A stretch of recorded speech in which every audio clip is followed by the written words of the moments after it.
Hello everyone, it's Devesh and welcome back to our channel Explain. So आज हम करवाने वाले हैं भाई कॉर्पोरेट अकाउंटिंग का एक नया चैप्टर।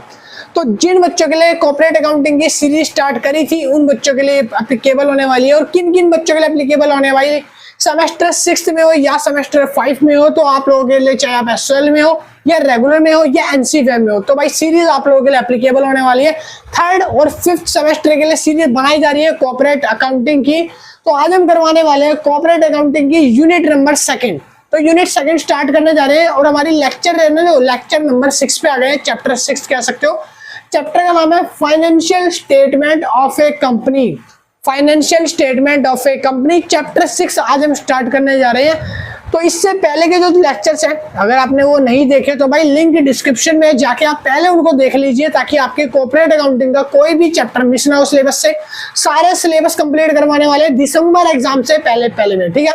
और अगर किसी भी बच्चे को नोट्स परचेज करने हैं, नोट्स बाय करने हैं, तो भाई नोट्स को इजीली बाय कर सकता है। कॉन्टेक्ट नंबर आपको ये दिया हुआ है, इस नंबर पे कॉन्टेक्ट करके मिनिमम अमाउंट पे करके व्हाट्सएप पे आप सॉफ्ट कॉपी नोट्स को बाय कर सकते हो इजीली, ठीक है। तो जिसको नोट्स बाय करने हैं वो कॉन्टेक्ट करो, और जिसको नोट्स नहीं बाय करने तो भाई लेक्चर पे ध्यान दो। तो आज हम करवाएंगे chapter number 6, financial statement of a company. क्या होता है पहले आप सीखोगे, फाइनेंशियल स्टेटमेंट क्या होता है। फाइनेंशियल स्टेटमेंट इस तरह का एक डॉक्यूमेंट या एक एविडेंस मान लो, जो कंपनी के ना नेट वर्थ को कैलकुलेट करता है, जो कंपनी के ये बताता है कि कंपनी में कितनी एसेट्स है, कितनी लायबिलिटीज है, क्या कैपिटल प्रॉफिट हुआ है, क्या लॉस हुआ है नेट। तो ये सारी चीजें जो हमें बताता है वो एक फाइनेंशियल स्टेटमेंट होता है। हर एक कंपनी फाइनेंशियल स्टेटमेंट को मेंटेन करती है। हाँ जी, हर एक कंपनी जो है वो फाइनेंशियल स्टेटमेंट को मेंटेन करके चलती है, बना के चलती है। ये फाइनेंशियल स्टेटमेंट है ना, हर एक कंपनी के लिए नीड होती है, ठीक है। और फाइनेंशियल स्टेटमेंट में हम ये पढ़ेंगे कि जब फाइनेंशियल स्टेटमेंट का मीनिंग क्या होता है, इसको रिक्वायर्ड क्या होती है बनाने के लिए, और क्या क्या चीजें इसमें रिक्वायर्ड होती है बनने के लिए, ठीक है। हम सारी चीजें पढ़ने वाले हैं, कुछ जनरल सेशंस भी हैं वो भी हम कवर करेंगे। तो सबसे पहले मीनिंग से स्टार्ट करते हैं। कहता है कि फाइनेंशियल स्टेटमेंट आर फॉर्म्ड, लिखा है मैंने मीनिंग में, financial statement are formal reports that provide a summary of a company. Simple सा, फाइनेंशियल स्टेटमेंट जो है वो एक फॉर्मल रिपोर्ट होती है। क्या होती है भाई? फॉर्मल रिपोर्ट होती है जो हमें प्रोवाइड करती है, क्या प्रोवाइड करती है? समरी ऑफ ए कंपनी, किसी भी कंपनी की समरी प्रोवाइड करती है कि कंपनी में कितना नेट पैसा आया है, नेट पैसा जाएगा, कंपनी में इन्वेस्टर्स कौन है, लायबिलिटी कितनी है, एसेट्स कितनी है, current asset, non current asset, तो हर चीज ये बताती है। आगे लिखा है फाइनेंशियल परफॉर्मेंस, कंपनी की जो फाइनेंशियल परफॉर्मेंस है, जो भी पैसा लेन देन हो रहा है या जो भी पैसा किसी को जा रहा है या उधार है, सब चीज हमें पता चलती है। फाइनेंशियल पोजीशन तक हमें पता चलती है कंपनी की, किससे? फाइनेंशियल स्टेटमेंट से, ठीक है। आगे लिखा है ओवर ए स्पेसिफिक पीरियड। देखो, स्पेसिफिक पीरियड का मतलब होता है कंपनी जब भी फाइनेंशियल स्टेटमेंट तैयार करती है तो वो एक पीरियड के लिए तैयार करती है, स्पेसिफिक टाइम के लिए प्रोवाइड करती है। जैसे कि अभी साल चल रहा है 2023, तो कंपनी ने 1 अप्रैल से अपनी फाइनेंशियल स्टेटमेंट बनाना स्टार्ट कर दिया होगा, और जो कंपनी का एंड होगा वो कब होगा? वो हो जाएगा 31 March. 31 March next of the end of the year, ठीक है, मतलब कि 2024। तो अगर मान लो कंपनी 2023 में 1 अप्रैल से फाइनेंशियल स्टेटमेंट स्टार्ट करती है, तो अगले 1 साल तक वो अपने सारे रिकॉर्ड्स बुक में मेंटेन करेगी, और जब 31 मार्च आएगी तब पता चलेगा टोटल ग्रॉस प्रॉफिट क्या है और टोटल ग्रॉस लॉस क्या है, कंपनी ने रिजर्व क्या रखा है, कंपनी ने लायबिलिटी कितनी रखी है, सारी चीजें 31 मार्च 2024 को कंपनी क्लोज करेगी और बताएगी, ठीक है। अब ये जो फाइनेंशियल स्टेटमेंट है ये जब नेक्स्ट ईयर में चली जाएगी 2024 में, जब 1 अप्रैल आ जाएगा, 1 अप्रैल, तो इसका मतलब क्या होगा? 2024 से 25 की कंपनी फाइनेंशियल स्टेटमेंट को तैयार करेगी। अगले साल की आने वाली फाइनेंशियल स्टेटमेंट को कंपनी जो है वो तैयार करना स्टार्ट कर देगी, ठीक है भाई, बात क्लियर है। तो फाइनेंशियल स्टेटमेंट एक डॉक्यूमेंट है जो एक स्पेसिफिक पीरियड के लिए बनाया जाता है, जहां पर कंपनी की परफॉर्मेंस, कंपनी की लायबिलिटीज, कंपनी की एसेट्स वगैरह आप देख सकते हो। आगे बोला है typically is a physical quarter a year, कह रहा है ये जो होता है एक फिजिकल क्वार्टर होता है और एक ईयर, दोनों ही रूप में मेंटेन करी जाती है।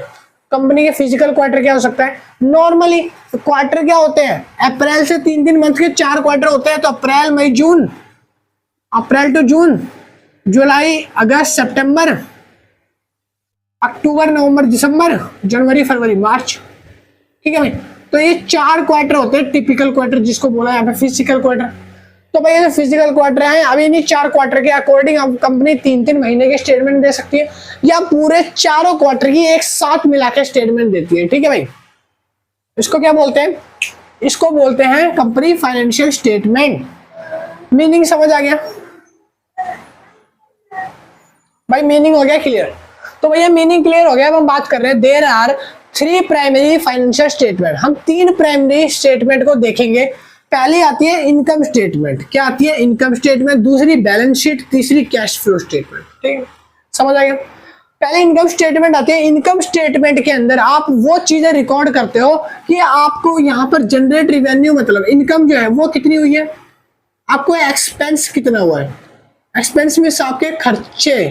ठीक है भाई, खर्चे कितने कर रही है कंपनी, कितना कमा रही है कंपनी, वो आप रिकॉर्ड करते हो प्रॉफिट एंड लॉस अकाउंट में। प्रॉफिट एंड लॉस अकाउंट जो नहीं पता जिसको, तो आपने 11th-12th में पढ़ा होगा, एक टी शेप अकाउंट बनता है इसका, प्रॉफिट एंड लॉस का, जिसमें कंपनी इनकम स्टेटमेंट भी बोलती है। पैसा कितना आ रहा है, इसमें सिर्फ और सिर्फ आपके खर्चे और आने वाला पैसा यही रिकॉर्ड होगा, और कुछ रिकॉर्ड नहीं होता। ठीक है, उसको बोलते हैं हम इनकम स्टेटमेंट। नेक्स्ट आता है बैलेंस शीट। बैलेंस शीट जो होती है वो जब इनकम एंड एक्सपेंस अकाउंट, मतलब कि प्रॉफिट एंड लॉस अकाउंट पहले क्रिएट होता है, नंबर 1। जब ये profit and loss account create हो जाएगा तो इसके बाद सेकंड पॉइंट आता है, आपको बैलेंस शीट बनानी होती है। देखो दोनों में डिफरेंस क्या है, कंपनी क्यों रिकॉर्ड करती है और इसको बैलेंस शीट को क्यों बनाती है। तो ना जो आपका प्रॉफिट एंड लॉस अकाउंट है, तो भाई इतना समझो, प्रॉफिट एंड लॉस अकाउंट में सिर्फ खर्चे होंगे, एक्सपेंसेस जो करे कंपनी ने, और जो इनकम करी है कंपनी ने, जिससे भी डेटर से कुछ पैसा लिया हो, इनकम रिसीव्ड करी हो, कमीशन रिसीव्ड करा हो, कुछ बेचने पे पैसा आया हो, तो ये सारी इनकम एक्सपेंसेस आएगी प्रॉफिट एंड लॉस में। और जो बैलेंस शीट है, बैलेंस शीट के अंदर हर एक वो चीज आती है जो प्रॉफिट एंड लॉस में नहीं आई। जैसे जैसे क्या आएगा भैया, ड्राइंग आएगा, कैपिटल आएगा, शुरू में कितनी कैपिटल लाए थे आप, ठीक है, साथ ही साथ सामने डेट आएंगे, असेट्स आएगी। आपकी असेट जो वो इनकम एक्सपेंडिचर में नहीं आती है, आपको सिर्फ यहाँ पे खर्चे और फायदा रिकॉर्ड करना होता है। आपको असेट्स वगैरह सब कुछ बैलेंस शीट में रिकॉर्ड करनी होगी। कोई इन्वेस्टमेंट है, कोई बोरोइंग है, कोई लायबिलिटी है, तो वो भी इसमें आएगी, सारी रिकॉर्ड होगी। कैश एंड कैश इक्विवेलेंट है, कैश है जो, वो भी इसमें रिकॉर्ड होगा।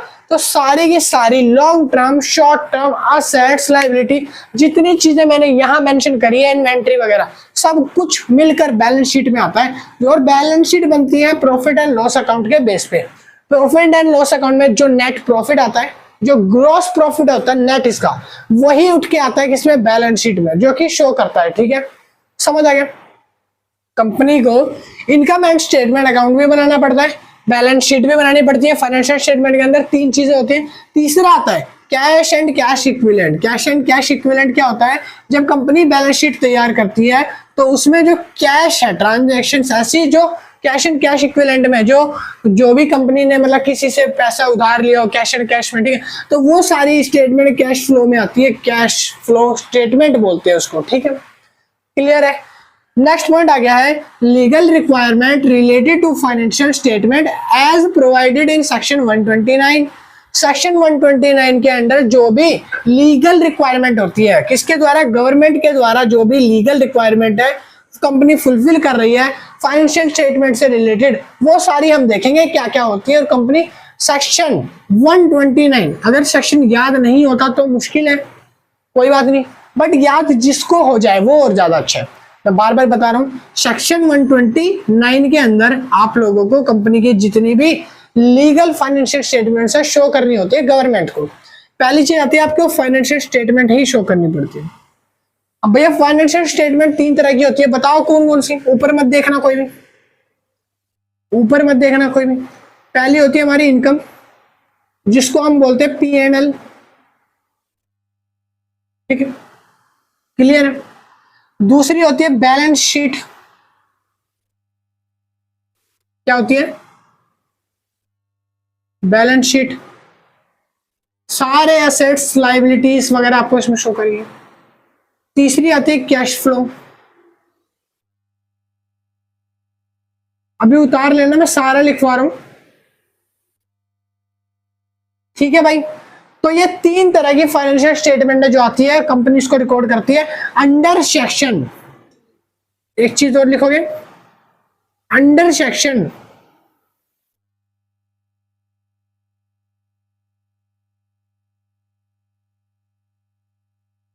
129, अंडर सेक्शन 129 में कंपनी जो है सारी फाइनेंशियल स्टेटमेंट में रिकॉर्ड करती है, जिसमें प्रॉफिट एंड लॉस आता है, बैलेंस शीट आती है और इनकम कैश फ्लो आती है। ठीक है, क्लियर है बात? टॉपिक क्लियर हो रहे हैं?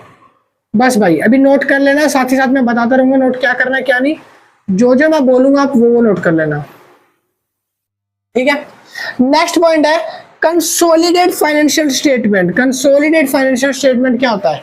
जहां पे हर चीज होती है आपको मिक्स करके मर्ज करके डेटा होता है, आपको कंसोलिडेट नहीं मिलेगा, मतलब कि आपको अलग अलग करके जो दिया जाता है उसको आपको मिक्स करके हर चीज आपको अलग अलग एक पर्टिकुलर सेशन में रख के आपको तब फाइनेंशियल स्टेटमेंट गवर्नमेंट के आगे प्रेजेंट करनी होती है, जिसको हम बोलते हैं कंसोलिडेट फाइनेंशियल स्टेटमेंट। ठीक है, नेक्स्ट आता है ऑडिटर रिपोर्ट। ऑडिटर रिपोर्ट क्या होता है?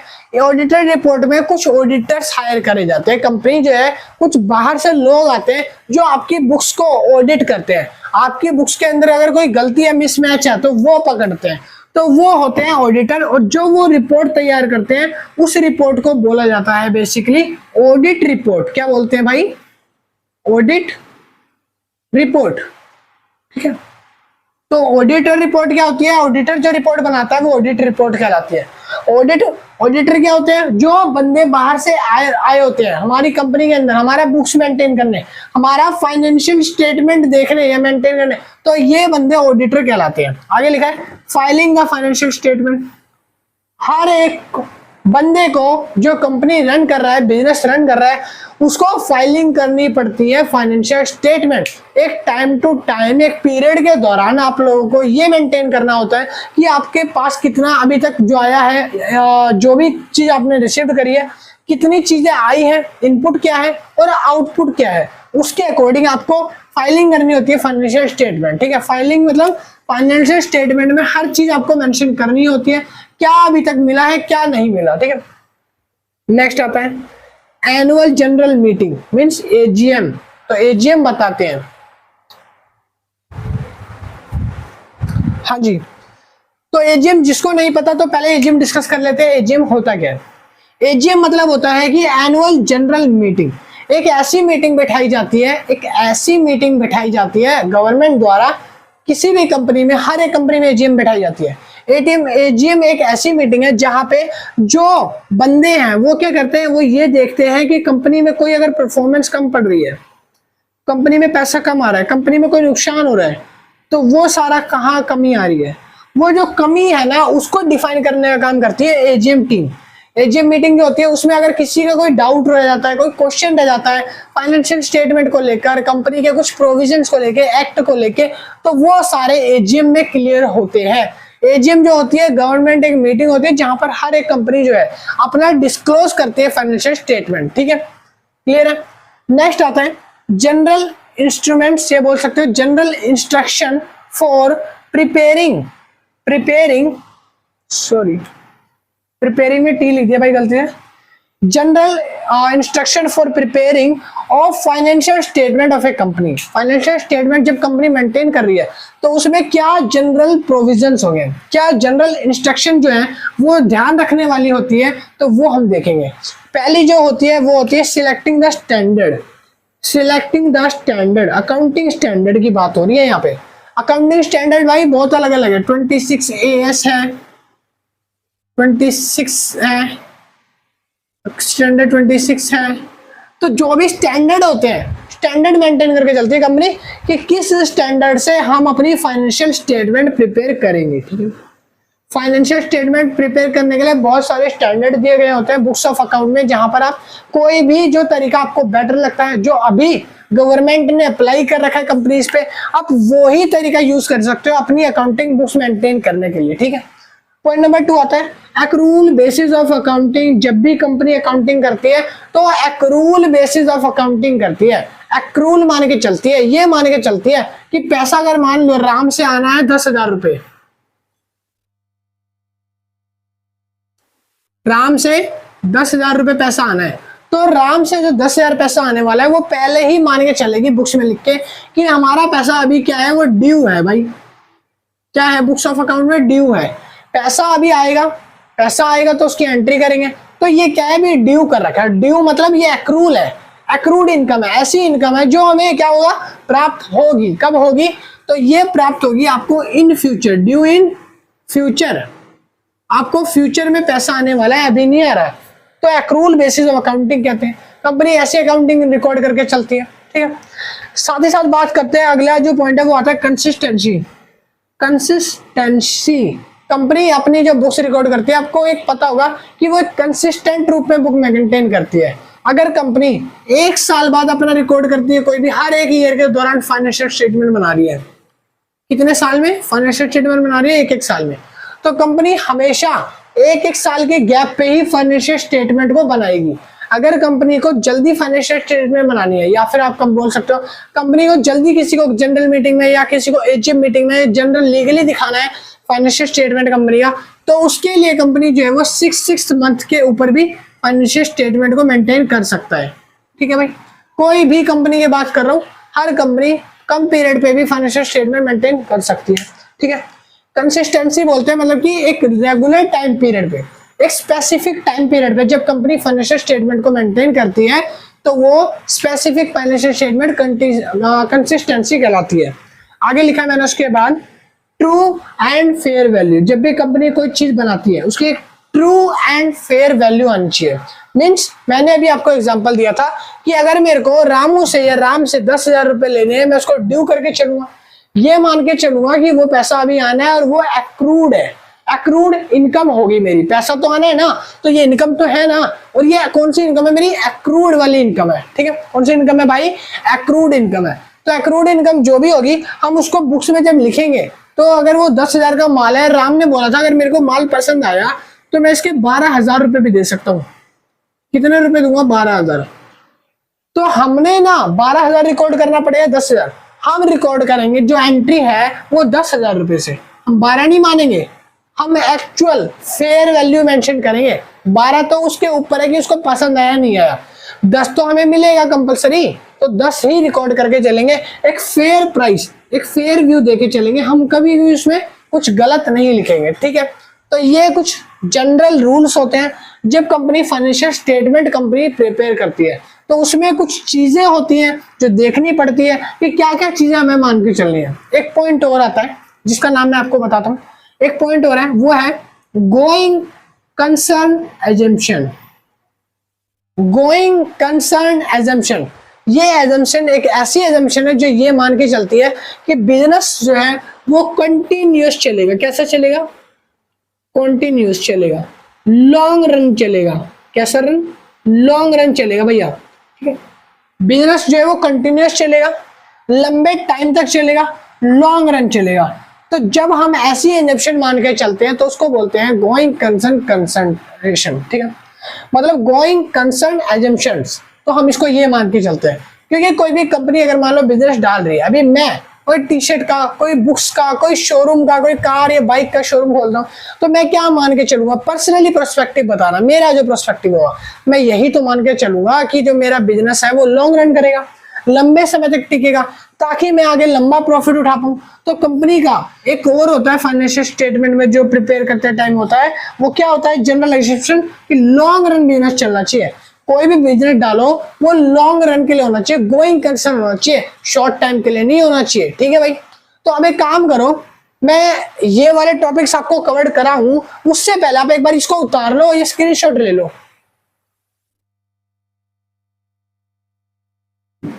हाँ भाई, तो स्क्रीनशॉट ले लिया आपने, तो अब हम करवाने वाले हैं आगे थोड़ा, ठीक है। आगे बढ़ते हैं। आगे मैंने बताया कि general instruction for preparing a balance sheet. अब हम पढ़ने वाले हैं कि बैलेंस शीट क्या होती है। बैलेंस शीट में क्या क्या अमाउंट आते हैं, क्या क्या चीजें मेंशन करी जाती है बैलेंस शीट में, क्या क्या चीजें होती है, हर एक चीज देखने वाले। ठीक है, हो सकता है इसमें एक अच्छी चीज कम हो, बट मैंने जितनी कोशिश करी अपनी पॉसिबिलिटी के अकॉर्डिंग सारी चीजें यहाँ लिखी है। तो बैलेंस शीट बनाते टाइम जब कंपनी बैलेंस शीट प्रिपेयर करती है तो उसमें क्या क्या चीजें डालती हैं, प्रिपरेशन में बैलेंस शीट में क्या क्या चीजें आती हैं, वो सारी हम पढ़ने वाले थ्योरेटिकल। तो अब मैं आपको एक स्क्रीनशॉट दिखाने वाला हूँ, साइड में ही आपको दिखेगा कि उसमें बैलेंस शीट के अंदर क्या क्या अमाउंट आपको शो भी कर रहा होगा। अब ये वाला, ठीक है, तो भाई अब ये स्क्रीनशॉट देखो, इसमें बैलेंस शीट में बहुत सारी चीजें हैं। हो सकता है बोर्ड पे आपको इतनी नहीं दिख रही हो, बट इसमें आप देख सकते हो कि सबसे ऊपर जो दिया हुआ है वो आपके दिए हुए liabilities, non current liabilities, current liabilities, फिर असेट्स आई हुई है, फिर इन्वेस्टमेंट आई है, फिर नीचे आपका कोई भी मान लो इन्वेस्टमेंट के साथ साथ रिजर्व है वो आया हुआ है। हर चीज आपको स्क्रीनशॉट में दिख रही है। ठीक है, अब आप इसको उतार सकते हो। ये पूरा का पूरा जो है ना एक बैलेंस शीट का फॉर्मेट है जो मैं आपको दिखा रहा हूँ। अब इसके बाद मैं पढ़ाने वाला भी हूँ कि इस जो फॉर्मेट के अंदर चीजें हैं वो ये क्या क्या चीजें हैं। ठीक है, वही हम पढ़ने वाले हैं, जो मेन चीजें होती है हाईलाइट वाली बैलेंस शीट के अंदर, तो वो हम देखेंगे। ठीक है, फॉर्मेट का स्क्रीनशॉट ले लो चाहे तो। हो गया, हाँ जी, फॉर्मेट हो चुका गायब। तो अब हम पढ़ने वाले हैं बेसिकली कि जो भी जनरल इंस्ट्रक्शन होती है बैलेंस शीट प्रिपेयर करते टाइम वो क्या होती है।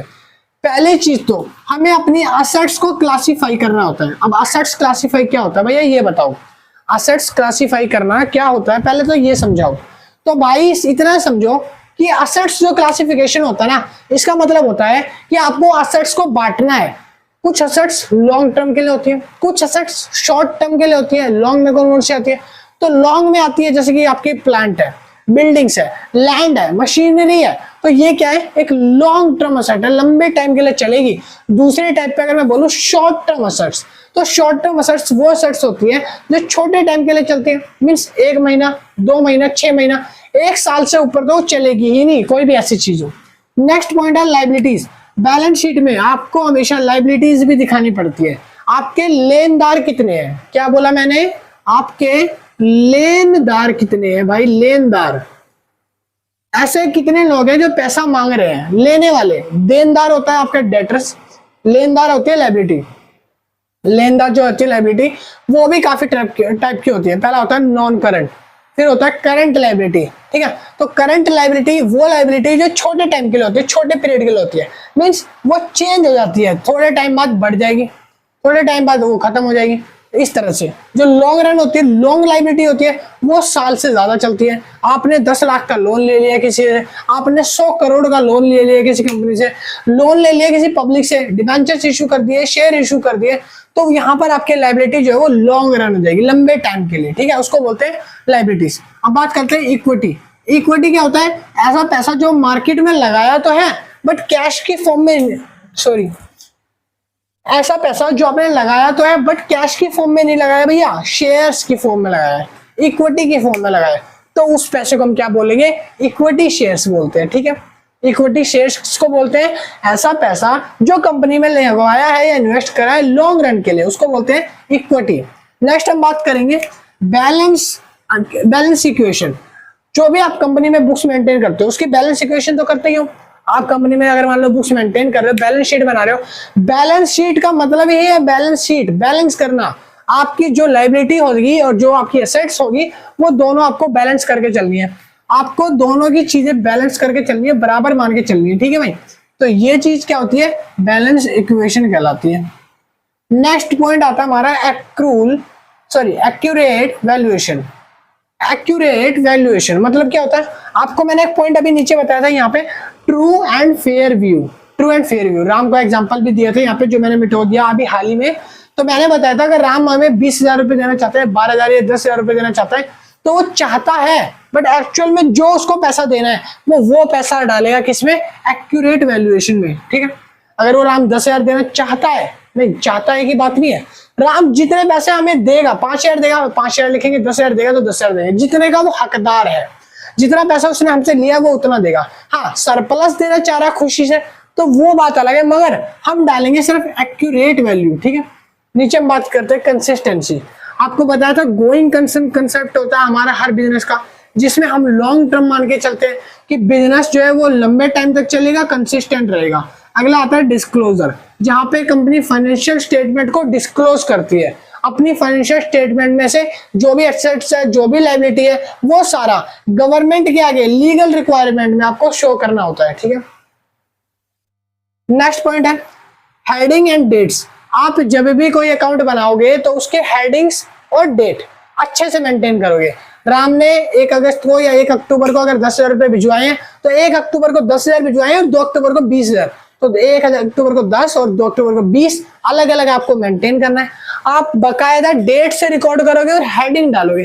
हेडिंग क्या डालेंगे कि भाई राम ने अगर पैसे भिजवाए तो राम था उस समय सन्डी डेटर, किसका, हमारा सन्डी डेटर था, तो राम को हमने हेडिंग दे दी, सन्डी डेटर में आएंगे 10,000। इसी तरह से आपने कोई लोन लिया है तो लोन एंड सरप्लस में डालोगे, रिजर्व में डालोगे। ठीक है, आपने किसी से कोई एसेट्स बाय करिए, खरीदिए, तो आपकी जो एसेट्स बढ़ी आप हेडिंग बनाओगे करंट एसेट्स लिख के, लॉन्ग टर्म वाली करंट एसेट्स आप हेडिंग डालोगे। एसेट्स कितनी तारीख को आ रहा है, मशीन कितनी को आया है, प्रोडक्शन का वो, तो वो डेट्स और हेडिंग आपको बुक्स ऑफ अकाउंट में मेंटेन करना होता है। नेक्स्ट आता है ऑडिटर रिपोर्ट्स। ऑडिटर रिपोर्ट्स होता है जो भी आपके अकाउंट्स बुक में गलतियां हैं वो चेक करने का काम करते हैं ऑडिटर, मैंने आपको बताया था। और जो ऑडिटर होते हैं ये प्रिपेयर करते हैं ऑडिट रिपोर्ट, जिसमें आपका जो भी बकाया बैलेंस है, जो भी गलतीज हैं, वो सारी की सारी आपको मिलती है ऑडिट रिपोर्ट में। नेक्स्ट पॉइंट आता है इंटरनल कंट्रोल। अब हम पढ़ने वाले हैं नेक्स्ट पॉइंट हमारा जो है वो इंटरनल कंट्रोल। इंटरनल कंट्रोल क्या होता है भाई, ये बताओ। इंटरनल कंट्रोल मतलब कि आपका जो भी बिजनेस है, बिजनेस के अंदर जो भी आपका कंट्रोल है वो इंटरनल कंट्रोल होता है। आपने एक फाइनेंशियल मैनेजर हायर करा है या एक अकाउंटेंट हायर करा है, वो आपकी अकाउंटिंग देखता है सारी, तो उसको पता होगा कि आपने कितनी लायबिलिटी ले रखी है, क्या असेट्स ले रखी है, क्या अब आपके पास बैलेंस बचा है, कितना प्रॉफिट हो रहा है, कितना लॉस हो रहा है। तो ये इंटरनल कंट्रोल्स होते हैं जो एक बैलेंस शीट प्रिपेयर करते टाइम बहुत जरूरी है, बहुत जरूरी है भाई। ठीक है, किसी भी बिजनेस के लिए बता रहा हूँ। आगे आएगा रिजर्व और सरप्लस, कि आपका रिजर्व क्या है, सरप्लस क्या है, पैसा कितना इकट्ठा है। अगर मान लो कभी भूकंप आ गया, आपदा आ गई, कोई सुनामी, बाढ़ आ गई, तब आपके पास उस टाइम पे कितना पैसा है, आपके पास कितना पैसा है कि आप लोन चुका पाओगे। आपने शेयर्स इशू करवा रखे हैं, डिवेंचर्स ले रखे हैं, तो डिवेंचर्स जब रिडीम करोगे, शेयर्स रिडीम करोगे, तब आप पैसा कैसे कैसे जो है वो एडजस्ट करने वाले हो, वो आपको रिजर्व और सरप्लस मेंटेन करके देखना पड़ेगा। फिर आएगा इन्वेस्टमेंट। इन्वेस्टमेंट जो होती है वो होती है आपका आने वाला पैसा, किसी भी सोर्स से आपको पैसा आ रहा है वो इन्वेस्टमेंट होगा। इन्वेस्टमेंट अलग ही टाइप्स की होती है, एक लॉन्ग टर्म है, एक शॉर्ट टर्म है, आपकी अलग अलग टाइप की इन्वेस्टमेंट हो जाएगा। ठीक है, तो इसको बोलते हैं इन्वेस्टमेंट। नेक्स्ट आता है long and short term borrowing. आपने किसी से पैसा उधार लिया है, लंबे समय के लिए भी हो सकता है, एक शॉर्ट पीरियड के लिए भी हो सकता है। आपने पैसा किसी से एक बड़े टाइम पीरियड के लिए भी लिया हो सकता है, छोटे से टाइम पीरियड के लिए भी पैसा लिया हो सकता है, तो लॉन्ग एंड शॉर्ट टर्म में आ जाएगा। फिर इन्वेंट्रीज आएगी और लास्ट आएगा ट्रेड रिसेबल और ट्रेड पेबल। ठीक है, इन्वेंट्रीज में क्या आएगा भैया, इन्वेंट्रीज में वो सारी चीजें आएंगी जो भी आपकी इन्वेंट्री है, आपने कोई गुड्स लिया हो, आपने कोई स्टॉक लिया हो, आपने कोई भी चीजें खरीदी हो, वो आपकी इन्वेंट्रीज बनेगी। ठीक है, इन्वेंट्री को भी अलग अलग हेडिंग दोगे, आप हेडिंग डालोगे, फिर उसमें डालोगे। फिर आएगा आपका ट्रेड रिसेबल और ट्रेड पेबल, मीन्स ऐसे लोग जो पैसा देने वाले हैं और जो पैसा मांगने वाले हैं, मतलब कि लेने वाले हैं। ठीक है, तो लेने देने करने वाले लोग भी यहाँ पे आएंगे ट्रेड रिसेबल में और ट्रेड पेबल में। ठीक है जी, पॉइंट क्लियर है। अब आपको बैलेंस शीट का मोटा मोटा फॉर्मेट पता चल गया, आपको कितने बैलेंस शीट में क्या चीजें डालनी है क्या नहीं। मैंने आपको फॉर्मेट भी दिखाया था अभी आपको थोड़ी देर पहले, जिसमें बैलेंस शीट की सारी चीजें जो भी मेंटेन करनी जरूरी होती है वो सारी होती है, हमने अब डिस्कस भी कर लिया। अब लास्ट पॉइंट हमारा आ गया general instructions for preparing profit and loss account. Profit and loss account जब आप प्रिपेयर करते हो तो उसके लिए आपको जनरल इंस्ट्रक्शन क्या होनी चाहिए, क्या क्या चीजें आप मान के चलोगे कि हमें मेंटेन करना है। तो भाई जब भी आप profit and loss account maintain करोगे ना, तो आप क्या करोगे, ये मान के चलोगे कि प्रॉफिट एंड लॉस अकाउंट कुछ टी शेप्स का बनता है। ये बन गया आपका प्रॉफिट एंड लॉस अकाउंट। ठीक है, ठीक है, यहां पे आप सारी की सारी इनकम लिखोगे, यहां पे आप सारे के सारे एक्सपेंसेस लिखोगे। सॉरी वैसे मैंने उल्टा कर दिया, इनकम यहाँ आएगी, एक्सपेंसेस यहाँ आएंगे, इनकम यहाँ आएगी। ठीक है, डेबिट साइड और हो जाएगी क्रेडिट साइड। ठीक है, तो ये एक्सपेंसेस, इनकम। ठीक है, समझ आ गया। तो अब हम प्रॉफिट एंड लॉस में क्या देखेंगे, प्रॉफिट एंड लॉस में सिर्फ ये देखेंगे कि अगर कहीं खर्चा हो रहा है, पैसा कहीं जा रहा है, एक्सपेंडिचर हो रहा है, खर्चा हमारे जेब से पैसे जा रहा है, तो वो एक्सपेंस में डलेगा अब जो भी इनकम आ रही है, पैसा आ रहा है कहीं से भी आ रहा हो, असेट्स की बात नहीं कर रहा मैं, करंट एसेट की बात नहीं कर रहा, नॉर्मल शॉर्ट टाइम पीरियड के लिए जो पैसा आएगा वो इनकम में डलेगा। समझ आए, बात क्लियर है। पहली चीज आती है रिवेन्यू रिकॉग्निशन। पहली चीज इनकम एक्सपेंडिचर में बनाते हैं, वो बनाते हैं रिवेन्यू रिकॉग्नाइजेशन। रिवेन्यू आपको देखना होता है कितना पैसा जनरेट हो रहा है, रिवेन्यू कितना आ रहा है, ठीक है। रिवेन्यू मतलब जहां जहां से पैसा आ रहा है वो सोर्सेस, कितना कितना पैसा आ रहा है वो सारी जगह, तो रिवेन्यू जनरेट करने का ये तरीका है, ठीक है। नेक्स्ट आता है आपका एक्सपेंसेस, जो भी आपके खर्चे हैं। एक्सपेंसेस कितने करे आपने, कितनों को पैसा दिया है और कहाँ कहाँ खर्च किया है, आपने स्टेशनरी पे कितना खर्च किया है, कन्वीनियंस कितना दिया है, आपने किसी को पैसा उधार दिया है बोरोइंग पे तो वो कितना दिया है, लॉन्ग टर्म है कि शॉर्ट टर्म है, इन्वेस्टमेंट कितनी है, डिवेंचर्स को कितना दिया है, तो ये एक्सपेंसेस सारे रिकॉर्ड करने होते हैं एक्सपेंसेस में। क्लियर। नेक्स्ट आता है कॉस्ट ऑफ गुड सोल्ड। आप जिस भी कीमत पे अपना माल बेच रहे हो, कॉस्ट ऑफ गुड सोल्ड मतलब आप जो भी अपना माल थर्ड पार्टी तक पहुंचा रहे हो, मान लो ये आप हो और ये आपकी थर्ड पार्टी है, ठीक है, ये सेकंड पार्टी है।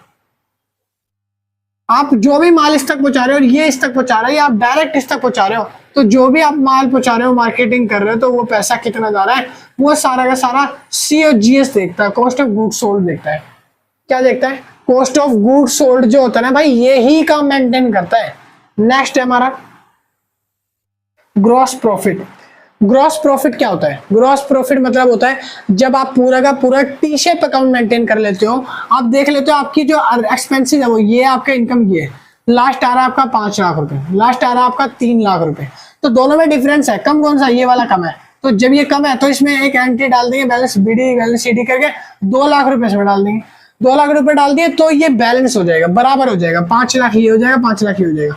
अब ये जो 5 लाख रुपए हमारे इनकम में आए हैं तो ये हमारे लिए क्या है, प्रॉफिट है, और ये बोलता है हमारा ग्रॉस प्रॉफिट। क्या होता है ग्रॉस प्रॉफिट, और ग्रॉस प्रॉफिट जो होता है वो जाता है हमारा बैलेंस शीट के किस साइड में, लाइबिलिटी साइड की साइड में, ठीक है। ग्रॉस प्रॉफिट है ना, तो प्रॉफिट आपका हो जाएगा, बैलेंस शीट में चढ़ जाएगा, बैलेंस शीट में प्रॉफिट चढ़ा दोगे और वहां से बैलेंस शीट को प्रिपेयर करना स्टार्ट कर दोगे, ठीक है भाई। नेक्स्ट कुछ 2 पॉइंट रह गए। नेक्स्ट पॉइंट है हमारा ऑपरेटिंग एक्सपेंसेस एंड लॉसेस। जितने भी होने वाले खर्चे हैं और जितने भी होने वाले फायदे हैं सबको मेंटेन करना है, बुक्स में आपको हर चीज को लिखना है, छोटी छोटी चीज को भी नहीं छोड़ना है। चाय के लिए खर्चा किया है, फैन के लिए, पेन के लिए, स्टेशनरी के लिए, किसी भी चीज के लिए, एनीथिंग, ठीक है। आप जिस चीज के लिए भी खर्चा कर रहे हो आपको वो चीजें ऑपरेटिंग एक्सपेंसेस में लिखनी है, ठीक है। ऑपरेटिंग मतलब बिजनेस बनाते समय, चालू करते समय जो भी एक्सपेंसेस है वो ऑपरेटिंग एक्सपेंसेस में आएगा, ठीक है। नेक्स्ट है उसके बाद लास्ट हमारा प्रॉफिट बिफोर टैक्स और EPS। EPS मतलब होता है earning per share, earning per share, मैं यहां पे लिख देता हूं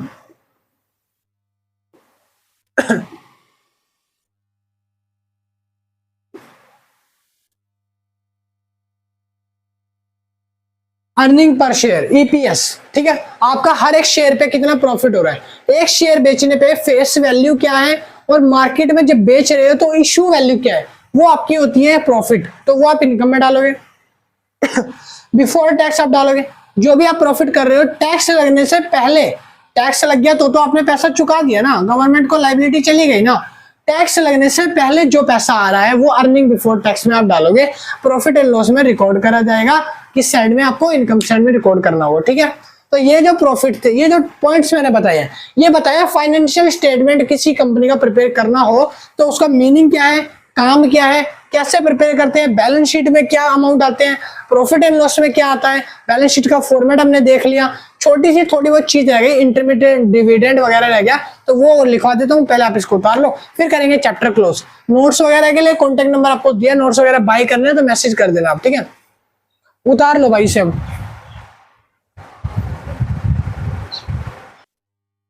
हाँ भाई, तो जितना मैंने बताया था वो उतार लिया होगा। तो अब मैं बताने वाला हूँ आगे आपका जो न्यू टॉपिक है, तो नया टॉपिक है कि dividends and it's accounting treatment.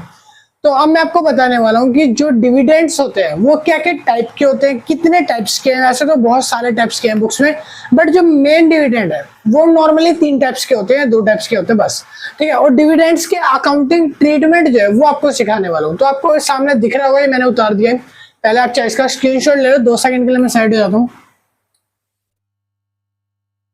हाँ भाई, तो ले लिया स्क्रीनशॉट सबने, जाऊंगा तब भी ले लेना, अब रुक जाओ थोड़ा। तो अब मैं बताने वाला हूँ आपको कि जो भी डिविडेंड्स होते हैं वो डिविडेंड्स कितने टाइप्स के होते हैं। तो पहला डिविडेंड है हमारा प्रपोज डिविडेंड, फिर हम पढ़ेंगे इंटीरियम डिविडेंड, उसके बाद हम पढ़ने वाले फाइनल डिविडेंड। मगर फाइनल डिविडेंड मैंने यहाँ लिखा नहीं है, थोड़ा सा बता दूंगा, ठीक है। बाकी फाइनल डिविडेंड इतना ज्यादा मोस्ट इंपोर्टेंट भी नहीं है, तो उसको रहने देते, छोड़ देते हैं। तो अब हम पढ़ने वाले हैं लास्ट में एक ईपीएस का फॉर्मूला, जो आपको फॉर्मूला होता है ना ईपीएस का, रेशियो कैलकुलेट करने का, वो आपको सिखाऊंगा। तो पहले हम पढ़ेंगे डिविडेंड और इस अकाउंटिंग ट्रीटमेंट। डिविडेंड्स क्या होते हैं? तो डिविडेंड्स मतलब होते हैं कि आपको पैसा मिलता है किसी चीज के बदले, तो वो डिविडेंड कहलाता है एक तरह से, ठीक है। कह रहा है डिविडेंड हो सकते हैं, dividend are payment made by a corporation to its shareholder. किसी भी कॉर्पोरेशन द्वारा उसके शेयर होल्डर्स जब आपको पे करते हैं कॉर्पोरेशन के बिहाफ पे कोई मनी, कोई पैसा, तो वो डिविडेंड कहलाता है। आगे लिखा है as a distribution of a profit. ये क्या होता है? एक तरह से प्रॉफिट को डिस्ट्रीब्यूशन करना ही डिविडेंड कहलाता है। आगे इन्होंने बोला कि they represents the return of investment. Means आपको क्या चीज रिप्रेजेंट कर रहे हैं लोग? ये रिप्रेजेंट कर रहे हैं ROI। अगर आपको नहीं पता तो ROI बता दूं कि रिटर्न ऑन इन्वेस्टमेंट होता है कि जो भी आपने इन्वेस्ट किया है उस इन्वेस्टमेंट पे आपको कितना रिटर्न मिलता है, तो वो रिटर्न आपको जब मिलता है वो डिविडेंड कहलाता है। आगे लिखा है टू शेयर होल्डर्स द्वारा, या फिर and are typically paid out of the company earning, या फिर किसी कंपनी की अर्निंग द्वारा हो सकता है, ठीक है। डिविडेंड्स क्या होता है? डिविडेंड्स कोई भी इनकॉर्पोरेशन के बिहाफ पे जो शेयर होल्डर्स होते हैं पे करते हैं जब पैसा, तो वो पैसा ROI हो सकता है, शेयर होल्डर्स इनकम हो सकता है, या फिर कंपनी का खुद का आउट ऑफ कैपिटल प्रॉफिट हो सकता है। तो वो सारी चीजें जो आती है उसको हम कहते हैं भाई डिविडेंड, ठीक है। डिविडेंड समझ आ गया। डिविडेंड के टाइप्स कितने होते हैं? तो पहला टाइप लिखा है मैंने प्रपोज्ड डिविडेंड। प्रपोज्ड डिविडेंड क्या होता है? क्या है? Recommended by board of director as per session accounting standard 4। क्या है कि बोर्ड ऑफ डायरेक्टर ने ना अकाउंटिंग स्टैंडर्ड 4 सेशन के द्वारा प्रपोज्ड डिविडेंड को मान्यता दे रखी है कि प्रपोज्ड डिविडेंड जो है वो कंपनी किसी भी कंपनी में अप्लाई कर सकती है। प्रपोज्ड डिविडेंड जब अप्लाई होता है बोर्ड ऑफ डायरेक्टर द्वारा, तो इसकी जनरल एंट्री जो होती है वो हम पढ़ेंगे। तो जनरल एंट्री भाई कुछ इस तरह की है, जब डिविडेंड मेड किया जाता है तो profit and loss account debit बोल सकते हो, profit and loss appropriation account, ये ऐप जो लिखा है ना इसका मतलब है भाई एप्रोप्रिएशन अकाउंट, और या फिर सरप्लस अकाउंट। सरप्लस और डिफिसिट आपने पढ़ा हुआ है। डिफिसिट पैसा जब कम होता है तो डिफिसिट, और जब सरप्लस होता है पैसा एक्सेस होता है तो सरप्लस। तो profit and loss appropriation account direct surplus account को डेबिट करते हैं। पैसा आता है जब इनमें, उसके बाद किस में आ रहा है पैसा? किसका आ रहा है? डिविडेंड पेबल का पैसा। किसका आ रहा है? डिविडेंड कोई पे किया होगा किसी ने, उसका आ रहा है, या फिर कॉर्पोरेशन डिविडेंड टैक्स पेबल। दोनों नहीं आएंगे, एक ही आएगा। देखना पड़ेगा डिविडेंड पेबल है नॉर्मली, या फिर कॉर्पोरेशन जो किसी के बिहाफ पे कर रहा है डिविडेंड वो है, ठीक है। तो इसकी जनरल एंट्री पहली होगी। दूसरी जनरल एंट्री, जब आपका पैसा आ जाएगा, अब पैसा आपने कॉर्पोरेट को पेबल किया, सॉरी कॉर्पोरेट से लिया, तो कॉर्पोरेट की एंट्री होगी, तो corporate dividend tax payable account debit to में बैंक। मतलब कि जो भी कॉर्पोरेट का पैसा था वो बैंक से डेबिट हो गया, बैंक से कट गया। आगे dividend bank account debit to में बैंक। डिविडेंड बैंक कौन सा बैंक है? तो इसके लिए क्या होता है, एक सेपरेट प्रपोज डिविडेंड के नाम पर हमने एक बैंक ओपन करवाया है, एक सेपरेट बैंक अकाउंट खुलवाया है। क्या करवाया है? एक सेपरेट बैंक अकाउंट खुलवाया है डिविडेंड के नाम पर। तो वो पैसा जब हम उसमें डालेंगे तो वो डिविडेंड हो जाएगा एज अ सेपरेट प्रॉफिट, और उसको हम एंट्री करेंगे dividend bank account debit to में बैंक अकाउंट, ठीक है। पैसा बैंक में आ गया, अब पैसा बैंक से पेबल हो जाएगा डिविडेंड बैंक में, तो dividend payable account debit, dividend pay हो गया। किससे पे हुआ है? डिविडेंड बैंक अकाउंट से पे हुआ है। अगर आपको डिविडेंड पे करना है तो डिविडेंड पेबल हो चुका है डिविडेंड बैंक अकाउंट से, ठीक है। जो सेपरेट बैंक अकाउंट खोला था उससे आपका डिविडेंड पे हो गया। तो ये प्रपोज की जनरल एंट्री होती है। प्रपोज डिविडेंड में ये 4 जनरल एंट्री मेरे लिए आती है। नेक्स्ट आता है इंटीरियम डिविडेंड। जो इंटीरियम डिविडेंड होता है आपका इंटीरियम, तो इसका मतलब होता है it in which dividend is declared between 2 approval. कह रहा है कि ये जो डिविडेंड है ये 2 अप्रूवल के बेस पे अप्रूव्ड होता है, डिक्लेयर्ड होता है। कौन कौन से? पहला है जनरल मीटिंग, आपको मैंने बताया था कि जो आपकी जनरल मीटिंग्स होती है ना भाई, आपने वो पता होगा कि एजीएम मैंने बताया था। एजीएम में क्या होता है, जब हम अकाउंटिंग स्टैंडर्ड जो है वो प्रिपेयर करते हैं तो वहां पे एजीएम जो होता है वो क्या करता है, एजीएम में कुछ बंदे बैठते हैं, वो देखते हैं कि फाइनेंशियल स्टेटमेंट क्या है, डिसीजन लेते हैं। तो वो जो डिसीजन लेते हैं, वो जो जनरल मीटिंग करते हैं, उसमें से दो बंदे कोई भी इसको डिक्लेयर कर सकते हैं, किसको, इंटरमीडिएट डिविडेंड को। ठीक है, आगे लिखा है इट डज नॉट रिक्वायर, इसको रिक्वायर नहीं होती अप्रूवल ऑफ शेयर होल्डर्स, कि शेयर होल्डर्स क्या सोचेंगे, क्या कहेंगे, भाई इसको शेयर होल्डर से मतलब नहीं होता इंटरमीडिएट डिविडेंड को। जो ऊपर प्रपोज डिविडेंड है ये डायरेक्टर्स के ऊपर होता है, तो इसमें शेयर होल्डर्स के अप्रूवल की नीड पड़ सकती है, मगर प्रपोज के बाद जो इंटरमीडिएट डिविडेंड होता है इसमें आपको किसी भी शेयर होल्डर्स की नीड नहीं पड़ती है। आगे लिखा है इसकी general entry on declaration of ID, ID मतलब इंटीरियम डिविडेंड, इंटीरियम डिविडेंड। तो जब भी आपको इंटरमीडिएट डिविडेंड पे करना होगा या इंटरमीडिएट डिविडेंड का अकाउंट जनरल क्रिएट करना होगा, तो वो क्रिएट करते समय, डिक्लेयर करते समय एंट्री होगी इंटरमीडिएट डिविडेंड अकाउंट डेबिट, जहां मैं आईडी लिखूंगा, याद रखना, जहां मैं आईडी वर्ड बोलूंगा इसका मतलब है इंटरमीडिएट डिविडेंड। ठीक है, तो आईडी अकाउंट डेबिट, टू में ID payable account, ID account बन गया है और आईडी पेबल अकाउंट में चला गया है। आगे एंट्री होगी corporate dividend taxable account debit, to में corporate dividend taxable payable account. मैंने क्या बोला, corporate dividend tax account, corporate dividend tax जो होगा वो पे होगा, किस अकाउंट से पे होगा, corporate dividend tax payable account से पे हो जाएगा। तो ये जो डिविडेंड की एंट्री है ये इंटरिम डिविडेंड होता है। ठीक है, डिविडेंड पे हो गया। अब पे होने के बाद क्या होगा, यहाँ पे एक सेपरेट बैंक अकाउंट खुलेगा अलग नाम से, जैसे मैंने आपको नीचे बताया था, यहाँ पे एक सेपरेट बैंक अकाउंट खुला था डिविडेंड बैंक के नाम से, बैंक अकाउंट लगाया था। तो देखो भैया dividend bank account debit, to में बैंक अकाउंट, पैसा जो है वो डिविडेंड बैंक अकाउंट में आएगा और डिविडेंड बैंक से जाएगा।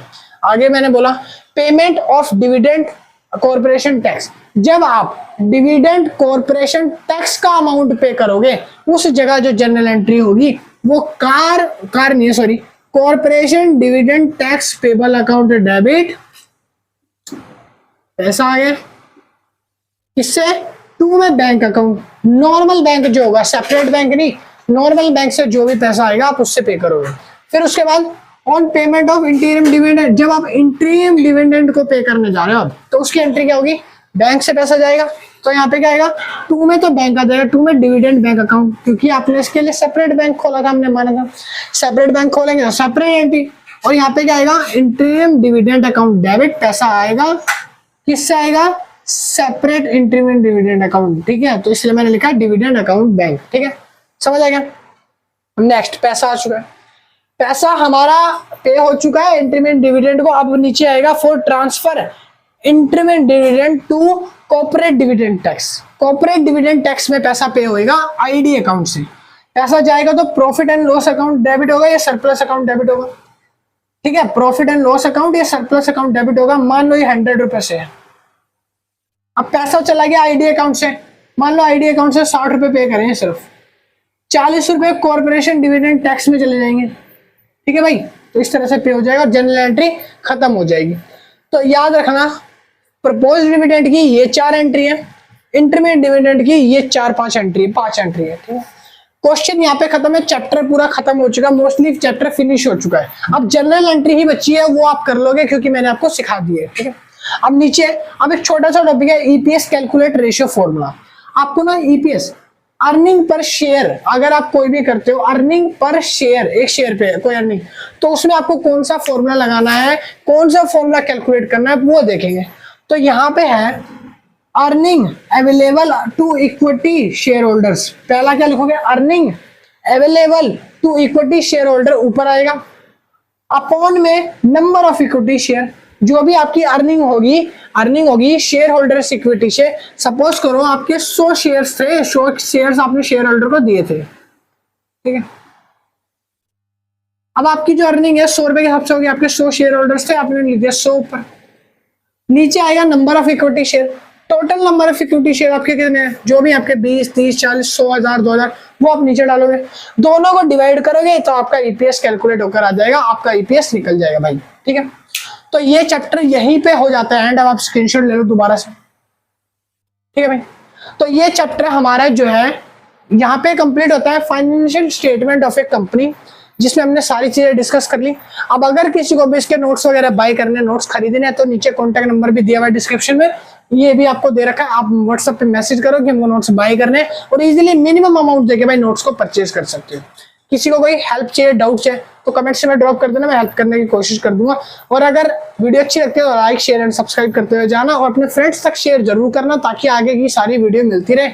और लेटेस्ट नोटिफिकेशन के लिए बेल आइकन भी ऑन कर लो ताकि आप लोगों को भी लेटेस्ट नोटिफिकेशन मिलते रहे। जितने भी मैं सीरीज बना रहा हूँ, चैप्टर बना रहा हूँ, सारे चैप्टर कवर करवाने वाला हूँ, याद रख लेना। और एक चीज और, ये जो वीडियो बन रही है भाई, ये सेमेस्टर 3 के लिए नहीं थी। कॉर्पोरेट अकाउंटिंग जो है वो सेमेस्टर 2 और सेमेस्टर 4 के लिए थी, ठीक है। तो गलती से मेंशन किया हुआ था, याद रख लेना। तो अब मैं मिलता हूँ नेक्स्ट वीडियो में एक नई वीडियो के साथ, एक नए लेक्चर के साथ। अभी के लिए तो नहीं, देखते रहिए और अच्छी लग रही है लाइक शेयर सब्सक्राइब करते रहिए। मैं मिलता हूँ नेक्स्ट वीडियो में। Thank you and keep watching and bye bye.